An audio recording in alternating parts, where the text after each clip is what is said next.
Hi my friends, ഇന്ന് ഞാൻ നിങ്ങളോട് സംസാരിക്കാൻ പോകുന്നത് ഫ്യൂച്ചർ കണ്ടിന്യൂസ് ടെൻസിനെ കുറിച്ചാണ്. മലയാളത്തിലൊരു ഉദാഹരണത്തിലൂടെ വ്യക്തമാക്കുകയാണെങ്കിൽ നമ്മൾ സാധാരണ പറയാറുണ്ട്, നാളെ ഈ സമയത്ത് ഞാനൊരു എക്സാം എഴുതിക്കൊണ്ടിരിക്കുകയായിരിക്കും, നാളെ ഈ സമയത്ത് ഞാൻ പാരീസിലേക്ക് പറക്കുകയായിരിക്കും, അല്ലെങ്കിൽ നാളെ ഈ സമയത്ത് നമ്മൾ വണ്ടിയിൽ യാത്ര ചെയ്തുകൊണ്ടിരിക്കുകയായിരിക്കും എന്നൊക്കെ പറയാറുണ്ട്.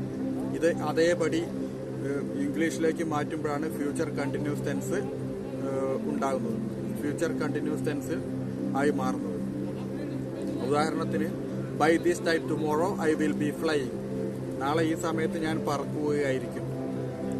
By this time tomorrow I will be writing an exam, നാളെ ഈ സമയത്ത് ഞാനൊരു പരീക്ഷ എഴുതിക്കൊണ്ടിരിക്കുകയായിരിക്കും. By this time tomorrow we will be on a plane, we will be flying to Paris, നാളെ ഈ സമയത്ത് നമ്മളൊരു ഫ്ലൈറ്റ് ആയിരിക്കും, നമ്മൾ പാരീസിലേക്ക് പറക്കുകയായിരിക്കും.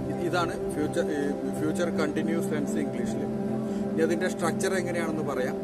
Subject I, you, we, he, she, it, അല്ലെങ്കിൽ ദേ, അല്ലെങ്കിൽ ഒരാളുടെ പേര്, അതിനുശേഷം വിൽ, അതിനുശേഷം ബി, അതിനുശേഷം വെർബ്, അതായത് സബ്ജക്റ്റ്, അതിനുശേഷം വിൽ, അതിനുശേഷം ബി, അതിനുശേഷം വെർബ്. ഇതാണ് future continuous tense.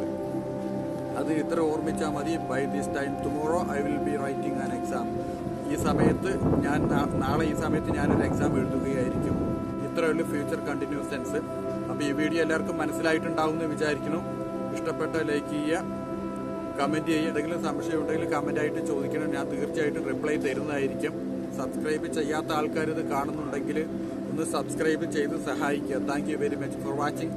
I will be back again with another useful video. Thank you very much.